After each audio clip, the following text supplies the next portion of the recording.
Olá, sejam todos bem-vindos. O assunto da nossa aula de hoje é sobre o histórico da química. Esse assunto será apresentado para vocês em duas partes. Na primeira parte, nós vamos dar uma ênfase sobre os aspectos mais importantes da química na antiguidade, e na parte número 2, nós vamos estudar a evolução da constituição íntima da matéria. Vamos primeiramente então iniciarmos o estudo da química da antiguidade, que é a parte 1, falando dos eventos mais importantes que relacionam a química dos materiais, né? A Idade da Pedra, ela é estabelecida de 70 mil a 100 mil anos atrás, no período paleolítico, e nós vamos fazer o destaque de dois aspectos importantes.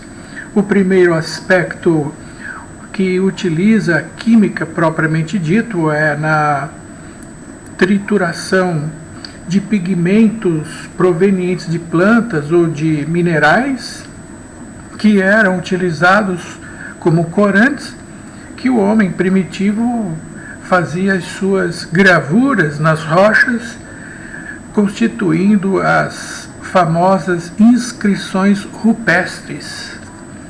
Então, sob o ponto de vista químico, né, corantes são pigmentos, substâncias químicas, né, que possuem cores definidas, que eram provenientes da trituração de plantas, compostos orgânicos, e também da trituração de minerais, que são compostos inorgânicos.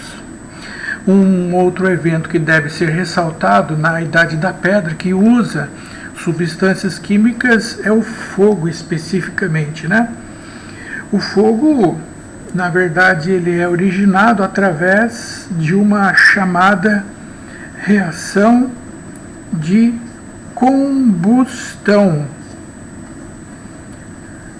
Combustão, sinônimo é queima.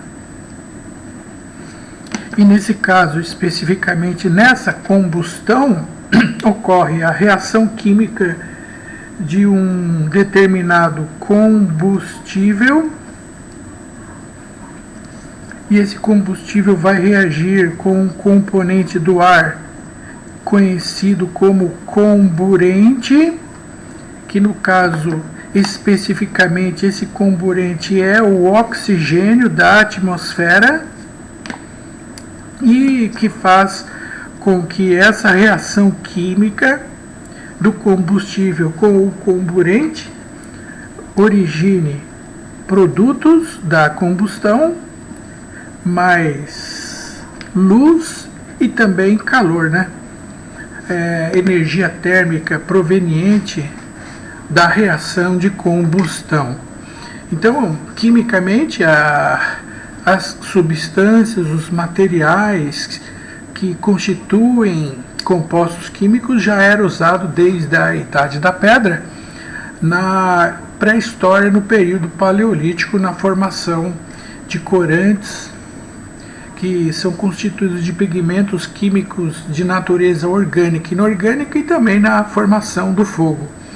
Depois da Idade da Pedra, eu gostaria de destacar a Idade dos Metais, que ocorre no período de 10 mil anos atrás, no período Neolítico. E os eventos que envolvem materiais químicos da Idade dos Metais, eu quero destacar primeiro a elaboração da cerâmica pelo homem, e essa cerâmica ela é obtida através do cozimento da argila em fornos que o homem criou para que esses compostos pudessem, depois de cozidos, originar peças cerâmicas que tinham diversas utilidades. Esses materiais cerâmicos, eles eram esmaltados, e esses esmaltes coloridos eram constituídos de minerais provenientes das rochas, né? Além disso, também areia, minerais e areia que eram aquecidos. E esse aquecimento aqui nós já mostramos para vocês que ele é realizado e representado por esse triângulo, e esse aquecimento vai provocar a fusão desses minerais com areia, cujo produto origina esses esmaltes coloridos. Além dos esmaltes serem constituídos de minérios e areia, o vidro também tem essa constituição, só que em vez de ser aquecido até a fusão para formar o vidro, esses minerais mais a areia, agora eles sofrem um processo chamado de cozimento. Ou seja, eles são aquecidos sem que ocorra a fusão, mas eles acabam formando um material amorfo que nós conhecemos hoje como vidro. Todos são processos químicos já utilizados na idade dos metais por volta de 10 mil anos. E não podemos deixar de destacar o evento mais importante, que é o processo da metalurgia, onde os minerais constituintes das rochas, esses minerais eram submetidos a processos químicos chamados de purificação, que tem por finalidade remover as impurezas desses minerais, dessas rochas. E o produto dessa purificação dos minerais vai originar os metais. Exatamente. Os metais que tinham diversos usos. Eu vou destacar o primeiro metal que foi produzido pelo homem por volta de 7 mil anos atrás. O primeiro metal que foi purificado através de um mineral pelo homem foi o elemento químico cobre, há cerca de 7 mil anos atrás. Esse aqui é o considerado número 1, ou seja, o primeiro metal produzido pelo homem, extraído dos minerais por um processo de purificação que nós vamos aprender no decorrer do nosso curso. Na sequência, além do cobre, que foi o número 1, eu também gostaria de citar o segundo elemento encontrado e extraído na natureza pelo homem, que é o ouro, data de 5 mil anos atrás. Prata, 4 mil anos atrás, foi determinado. Chumbo, estanho e o ferro. O ferro destes metais, vamos dizer que é o mais recente, né? É o que foi obtido mais recentemente, haja vista que, se você levar em consideração o cobre, ele foi descoberto há 7 mil anos atrás, e só depois de 5 mil anos que o ferro foi extraído do minério chamado de hematita. Então, o grande destaque da idade dos metais é a obtenção dos metais pelo processo de metalurgia através da purificação das rochas, que são constituídos de minerais que, tratados, extrai-se o metal, que tem usos diversos para diversas aplicações. Principalmente, eles eram utilizados na elaboração de artefatos bélicos, como escudos, como armas, lanças. E isso, quem inventava um artefato de guerra mais resistente e com uma maior potência de defesa ou de destruição, esses povos ganhavam guerras e, consequentemente, acabavam dominando outros povos. Essa dominação histórica desses povos tem tudo a ver com a idade dos metais, a descoberta desses elementos, purificação e os diversos usos dos metais.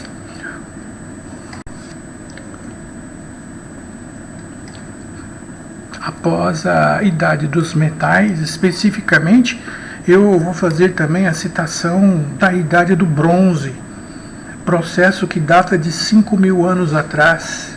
Como eu estava falando, quando o homem acabou dominando os processos de extração e purificação dos metais, que eram utilizados em artefatos para fins de uso de guerra, aí os povos acabavam ganhando as guerras e fazendo a dominação sobre os outros povos à medida que eles elaboravam artefatos de guerra mais sofisticados. Sabia-se que o metal puro, ele tem uma propriedade física, ele é chamado de dúctil. O que é um metal dúctil? É um metal mole, ele pode ser moldado, laminado, e por ele ser mole, então tem alguns inconvenientes. Imaginem se uma pessoa faz um escudo somente feito de cobre.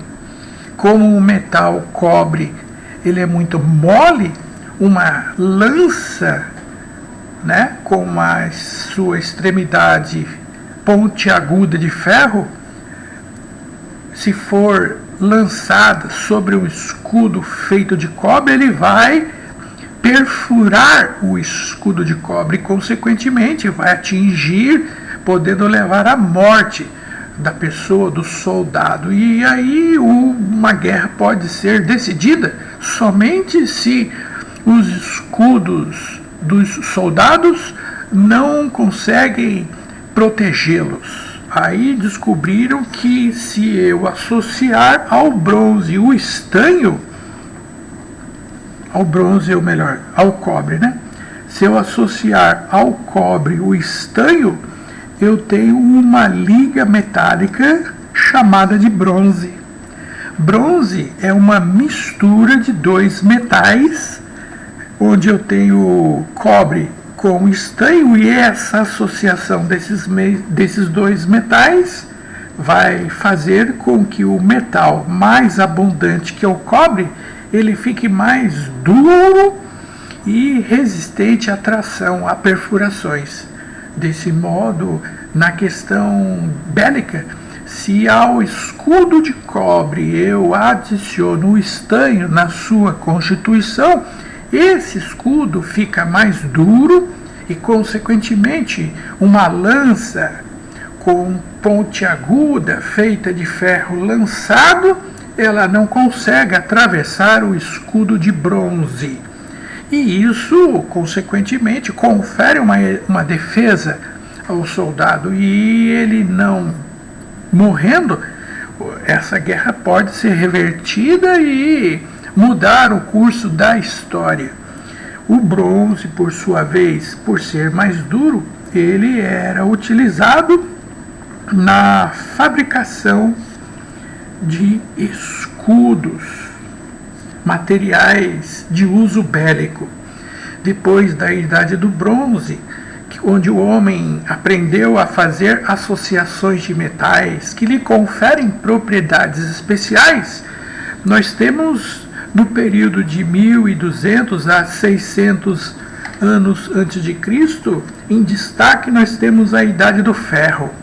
Lembrem-se que nós falamos há poucos minutos atrás que o ferro foi um dos elementos dos metais os mais recentes, né? Ele data de 2.000 anos atrás, comparado ao cobre, por exemplo, que foi descoberto muito mais tempo atrás, 7.000 anos. O ferro ele foi descoberto através de um processo conhecido como siderurgia. Nesse processo de siderurgia, ele consiste em fazermos a obtenção do ferro a partir do minério que contém o elemento ferro chamado hematita, que consiste no seguinte processo. A hematita nos fornos siderúrgicos vai reagir com uma substância gasosa chamado redutor do ferro nos fornos siderúrgicos, que chama-se monóxido de carbono. A hematita é um composto que tem ferro associado ao átomo de carbono, ao oxigênio, e também carbono, que o carbono é constituinte do combustível dos fornos siderúrgicos, que é o coque. Muito bem, nesse caso o monóxido de carbono vai tirar o oxigênio do minério e assim o minério sem oxigênio transforma-se em ferro, e além disso o monóxido de carbono, pegando o oxigênio da hematita, transforma-se em gás carbônico. Esse aqui é o principal motivo desse processo, a obtenção do ferro. Uma pergunta que normalmente o aluno faz é a seguinte: o ferro desse processo, ele é puro? A resposta é não. O ferro obtido nesse processo, ele está misturado ao carbono, que é o carvão que não queimou nos fornos siderúrgicos. E essa mistura de ferro com carvão constitui o famoso e conhecido como o aço. Aço é uma liga metálica constituída de ferro e carbono.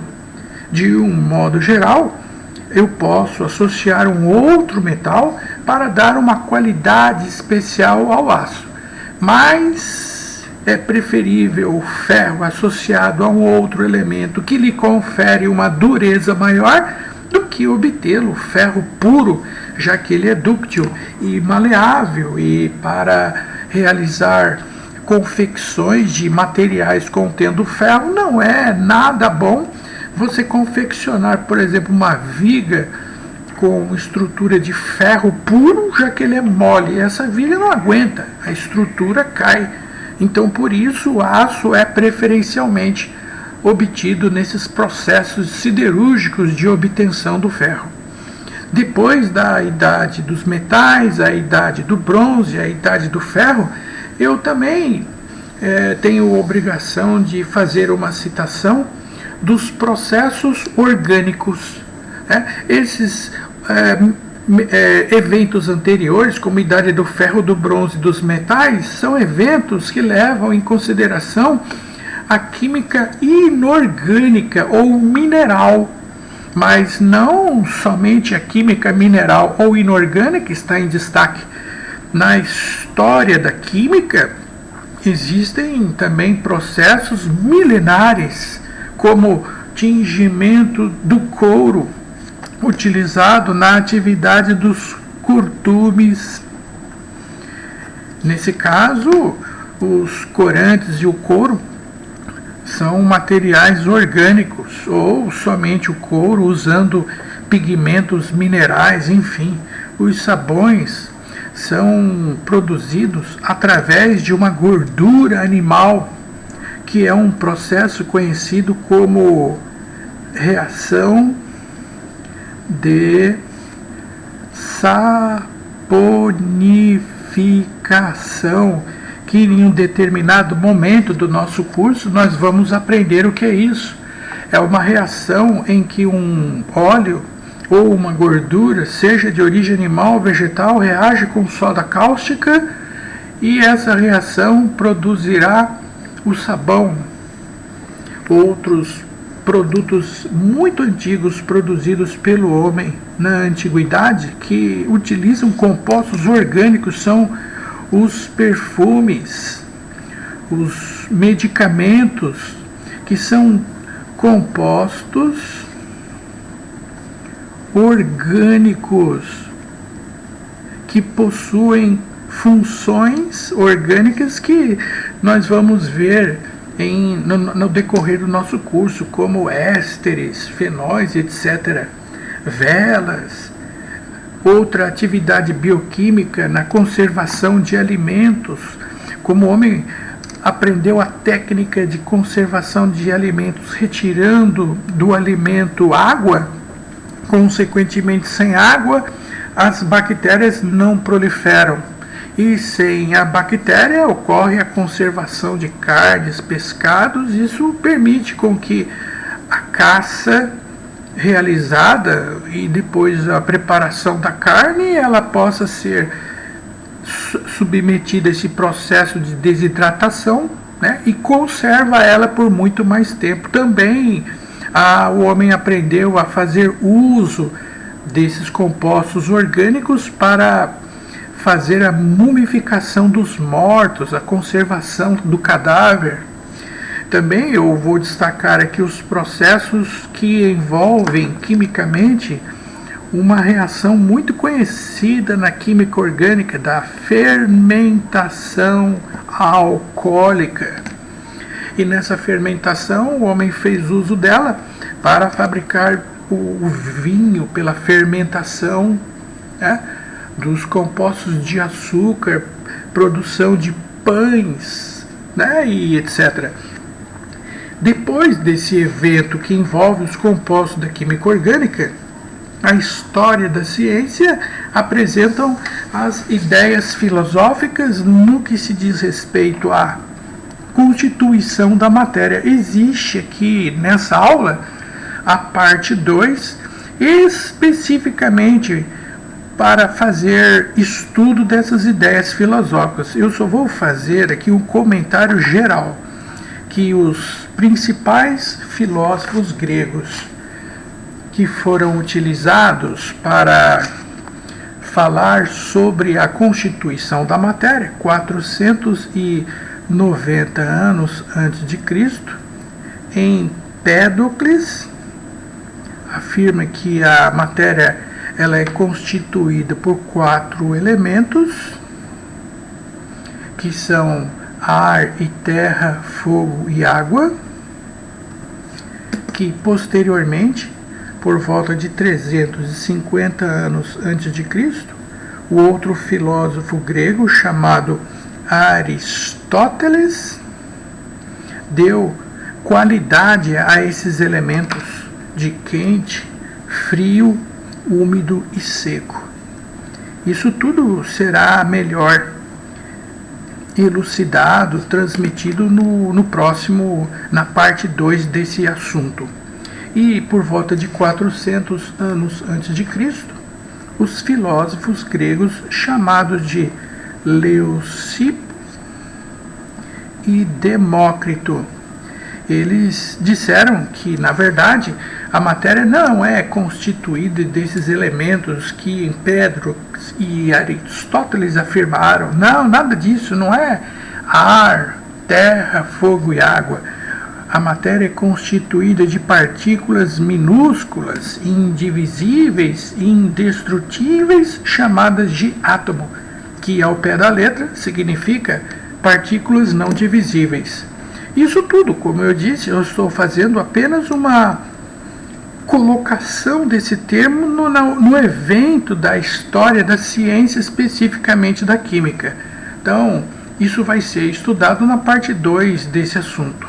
Após então essa apresentação da bioquímica, da idade do ferro e também da idade do bronze, agora vamos para o outro evento muito importante, a química já partindo da questão mística, das ideias filosóficas e puramente experimental.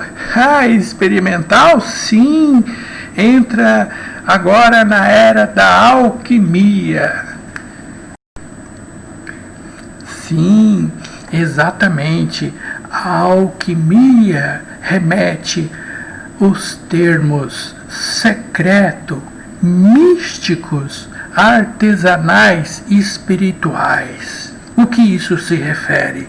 Secreto significa que a química, nesse período de 300 a 1700 anos antes de Cristo, usavam códigos místicos e símbolos. Todos esses códigos e símbolos, receitas e fórmulas eram secretamente guardados às 7 chaves e, segundo os seus criadores, eram capazes de promover transformações espirituais, purificação da alma e, consequentemente, obter frutos desejáveis como a imortalidade, entre outros, e obtenção de materiais secretos. Nossa, isso despertou no homem uma verdadeira paixão por estudar métodos secretos que poderiam causar a imortalidade e a produção de materiais preciosos. A alquimia será dividida em 4 períodos por questões históricas. O primeiro período, eu destaco o rei egípcio Hermes, por volta de 3 anos depois de Cristo, que acabou criando, segundo a história, a Tábua da Esmeralda. O Harrison Ford, nos filmes que ele acabou estrelando, nas trilogias lá do Harrison Ford, que a procura da Arca Perdida, tem um dos episódios que fala na procura da Tábua da Esmeralda. Exatamente. Essa Tábua da Esmeralda, ela continha informações secretas, que, segundo a história da ciência, diz que é, na verdade, uma cartilha química. Essa cartilha, ela poderia conter informações, principalmente técnicas, nas quais existiam substâncias misteriosas e que poderiam mudar a vida das pessoas. Então, a história conta dessa famosa Tábua da Esmeralda como sendo uma precursora de técnicas, de procedimentos, de fórmulas misteriosas, guardadas às 7 chaves por esse rei.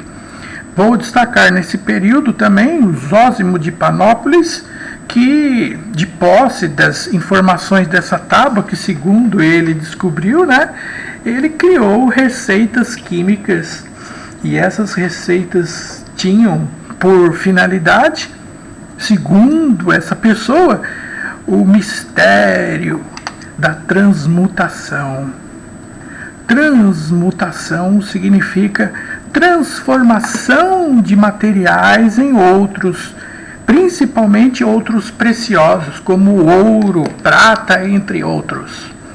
Depois, no segundo período da alquimia, por volta de 10 anos depois de Cristo, existe o famoso e conhecido Jabir ibn Alant, mais conhecido popularmente como Geber químico. Esse muçulmano é considerado o pai da alquimia, e com os estudos que ele realizava, ele tinha 2 propósitos fundamentais. Primeiro, obter a famosa pedra filosofal. Segundo essa pedra filosofal, ele tinha a receita, ele tinha a fórmula que permitia um elemento ser transformado em um metal nobre, como o ouro, por exemplo.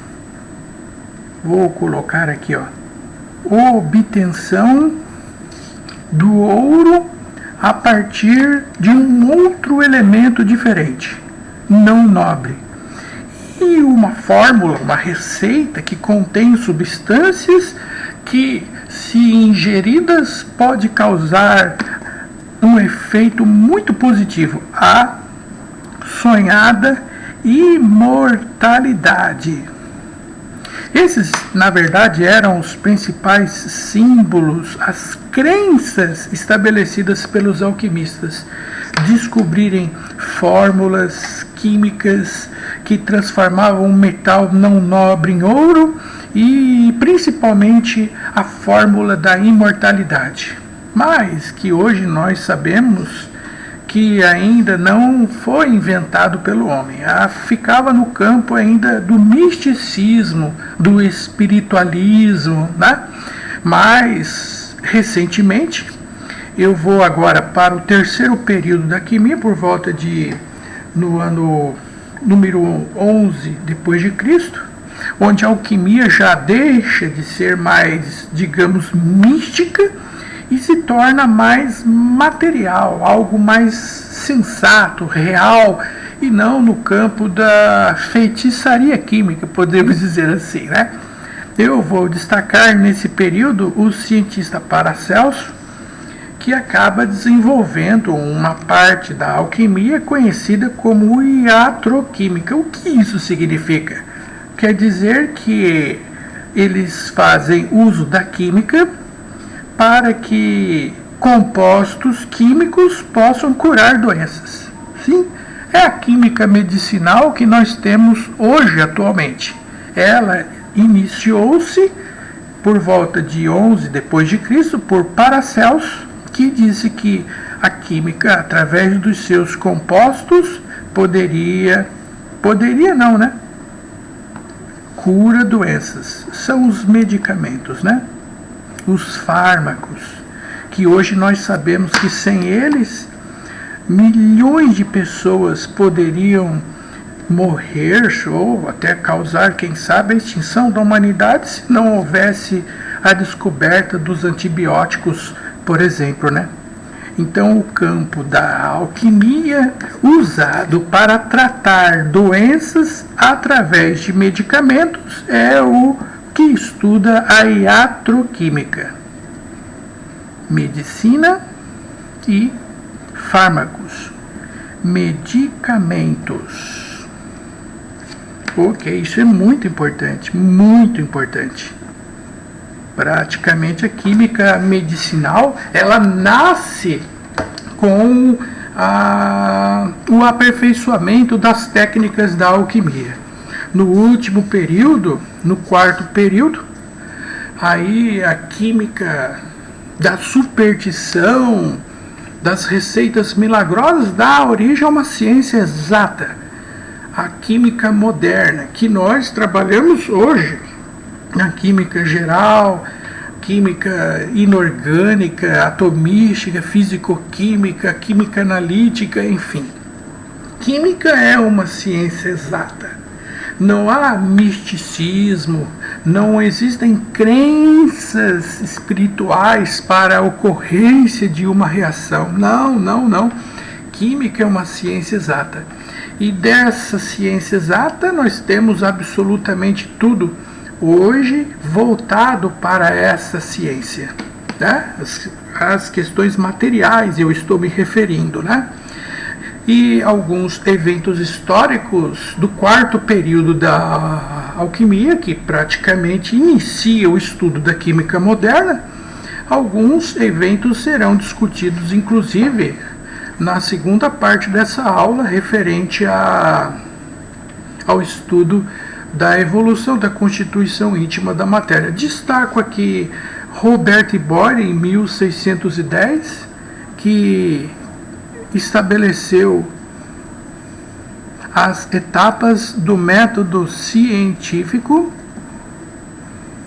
observação, ideia, hipótese, experimento, conclusão e lei.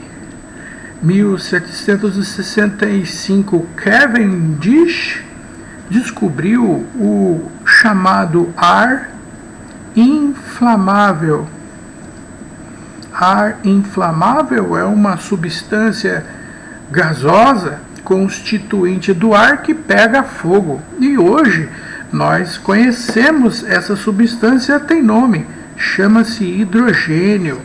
Mas naquela oportunidade ele não tinha esse nome, nem símbolo ainda. Eu só estou traduzindo o que o Cavendish chamou de ar inflamável em 1765, hoje é chamado de hidrogênio. Priestley, em 1774, falou que o ar, além de inflamável, existe um ar chamado vital. O que quer dizer ar vital?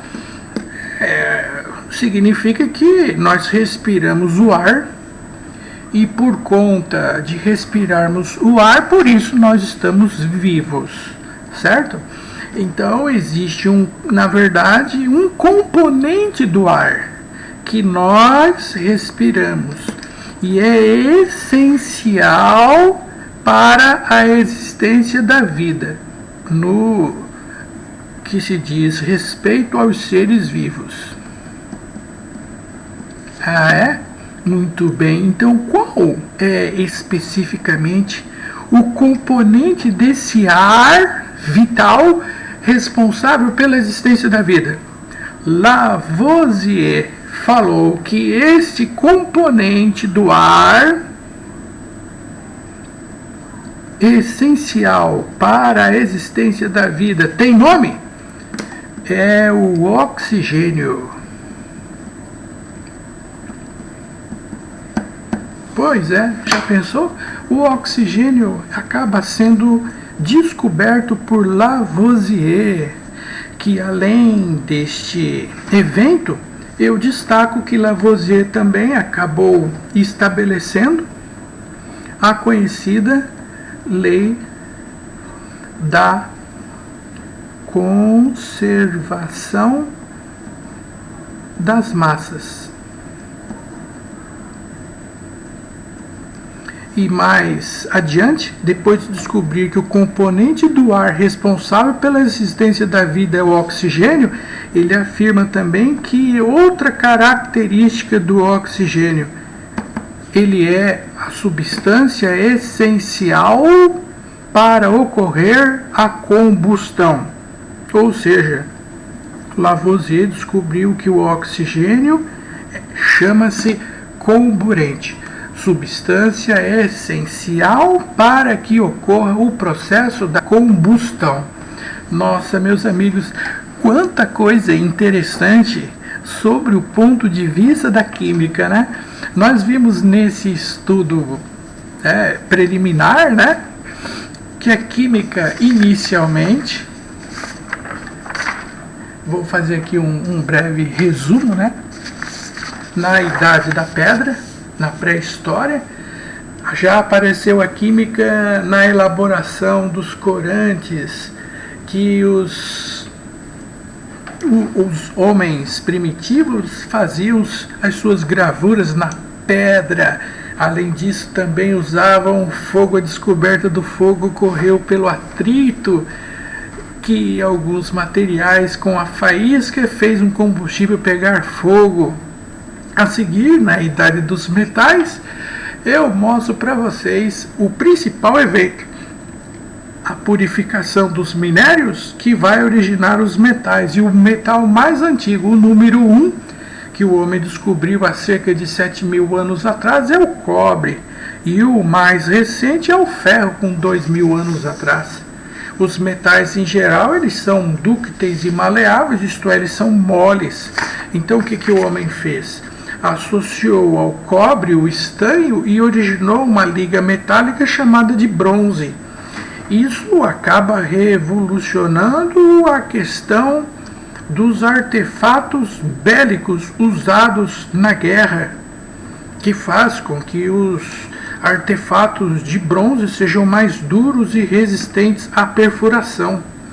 A seguir, a Idade do Ferro mostra que o ferro proveniente da hematita acaba originando o ferro não puro, mas um ferro que tem impurezas de carvão, que chama-se aço, que tem diversos usos industriais, comerciais.